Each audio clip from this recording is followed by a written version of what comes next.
Time and again, many of my relatives, well wishers, and some family friends have always wanted me to get married. And I know that they all mean well and wish for my good. So while I'm not against marriage and relationships, and while I definitely think that there's something beautiful and something to be cherished, because I live on my own, a lot of my near and dear ones think that the poor guy is alone and lonely, and perhaps it is high time that he needs to settle down. It seems that being alone can be perceived as being in a place of weakness. But no, on the contrary, they are places of great strength. How? Stick on to find out. Hey guys, thank you for stopping by and welcome to another episode of Making Sense of Life with me, Mario. In today's video, we are going to take a look at the power of solitude, of how being alone can actually help us to become stronger spiritually, emotionally, and psychologically. The words alone and lonely are often understood synonymously and are quite often used interchangeably. But the truth is that they are two different phenomena.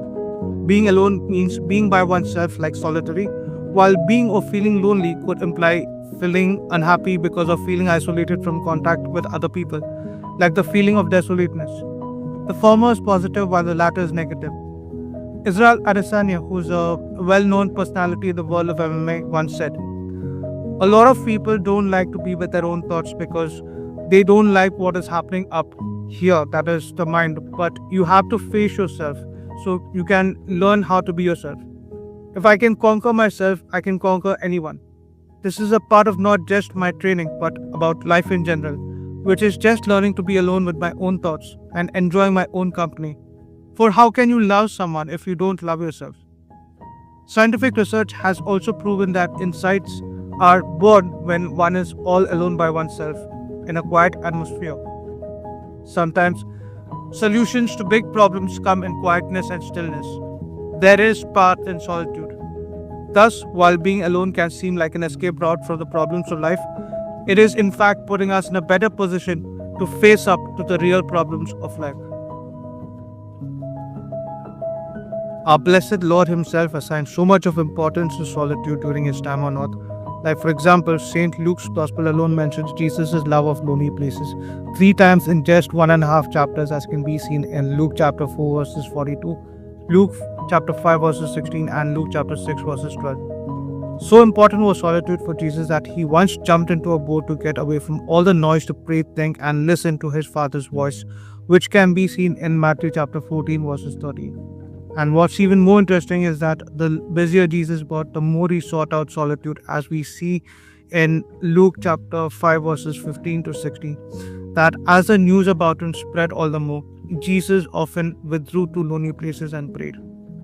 In fact, immediately after being baptized by John the Baptist, Jesus was led by the Spirit into the wilderness to be tempted by the devil, as seen in Matthew chapter 4 verses 1. It was there that Jesus spent 40 days hungry and alone. On the surface, it appears that this lonely place was a place of weakness. But Luke chapter 4 verses 14 tells us that Jesus returned from the wilderness in the power of the Spirit. It was only after spending 40 days in quiet solitude that Jesus was ready to do the work of His Father. Once again, to reiterate, this is not to promote anti-socialism, because at the end of the day, we are all social beings and are meant to be in community. But yet, at the same time, as the German psychologist Erich Fromm once said, paradoxically, the ability to be alone is the condition for the ability to love. And to truly love someone is to will the good of that person. But such a feat cannot be possible unless if a person has been in touch with himself, by trying to put things in perspective and to understand what are his strengths and weaknesses, all of which would put him in a better position to empathize, have compassion for others, and to love in the way that God wanted him to love.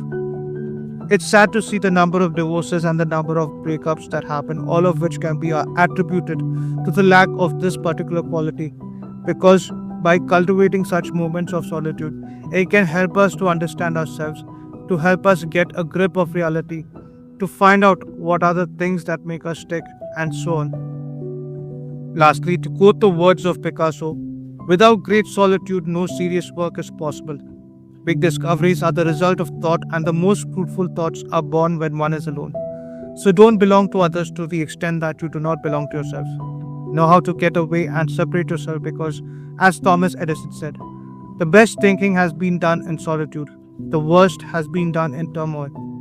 The same holds true in our spiritual lives, but as alluded to before, it was only after our blessed Lord had won his battle against Satan in the desert did he embark on his public ministry. Only after spending the night in prayer on the mountain did he choose his disciples. Only after the agony in Gethsemane did he face his passion with tranquility and courage. And mind you, all this was done alone. Thus, as there are two sides to everything, inasmuch as isolation or being alone can be perceived as a negative phenomenon, this video is an attempt to understand the positive side of solitude, that when harnessed the right way, it can truly indeed become a power in one's possession. I do hope you have found some value in this video, inasmuch as it has been a learning experience for me. And if you have, I would greatly appreciate if you can hit that like button and do consider subscribing if in case you haven't and would like to explore the different aspects of life as I try to unravel it through the lens from a Catholic perspective. Until then, take care and I will see you in the next video. God bless.